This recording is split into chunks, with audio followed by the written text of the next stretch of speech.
The most commonly made interview mistakes that can ruin all the hard work and the efforts you have been putting in for preparing for the interview. Yes, you need to keep an eye on these things and make sure that you do not commit these mistakes.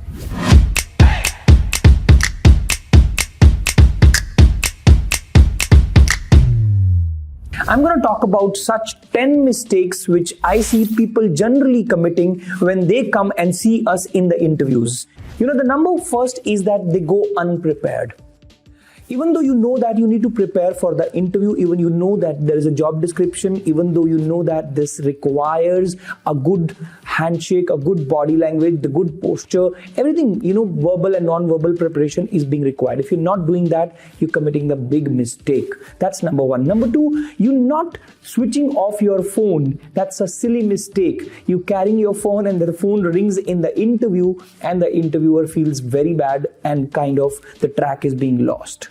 Number three, and the most important, is that you need to make sure that you are taking your resume along with you. If you are not carrying a hard copy of the resume and assuming that you have sent it on the mail and the interviewer will take the printout, that's also not happening. You need to carry all the documents, even if they ask or don't ask about that.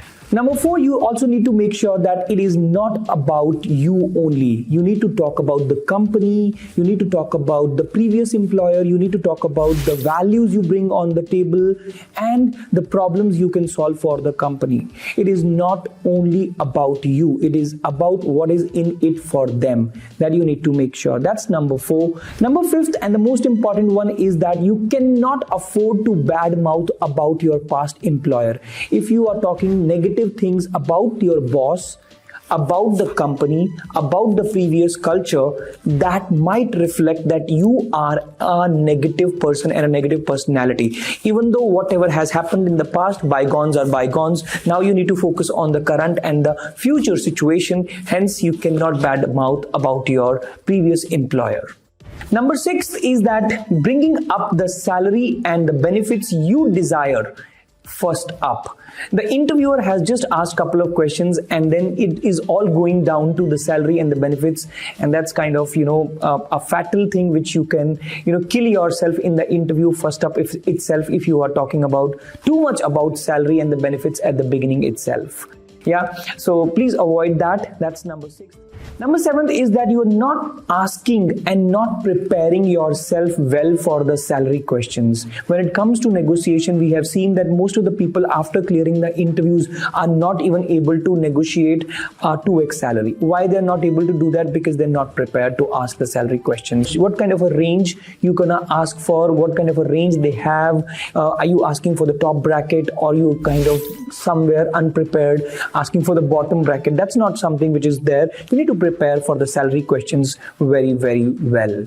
Number 8 is that you're not listening carefully to the interviewer. There are questions which are coming to you and your mind and your focus is going somewhere else and you are not attentively listening. You being an extrovert personality, you would like to speak more, listen less. That's not the criteria. Even if you are an introvert or an extrovert or an ambivert personality, you need to be a very good listener to make sure that you're answering appropriately and to the point. Number 9, not asking about the next steps. You feel that you are all set, you are all prepared, and you have got the interview and the offer is also going to come to you. However, it's always good to ask about the next steps. It's very simple.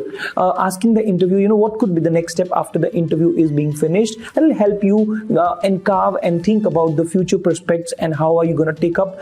If you have another interview lined up, then accordingly you can plan and schedule the things depending upon that you are clear on the next steps.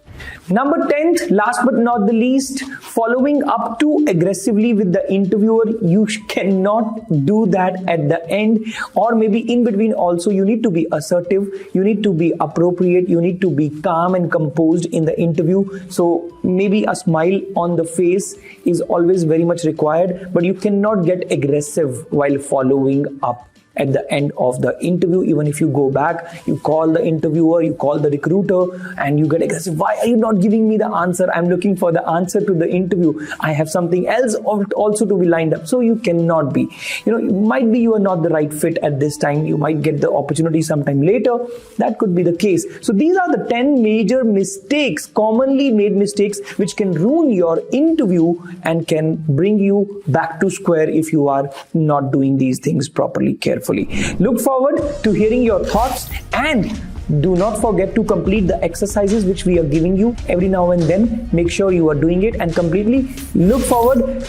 Wish you all the very best for your next step for the interview. Make sure you go prepared, you revise the concepts, the fundamentals which we have taught you, and then I am very, very sure that you will be able to crack your dream job, and that too nothing less than a 2x salary.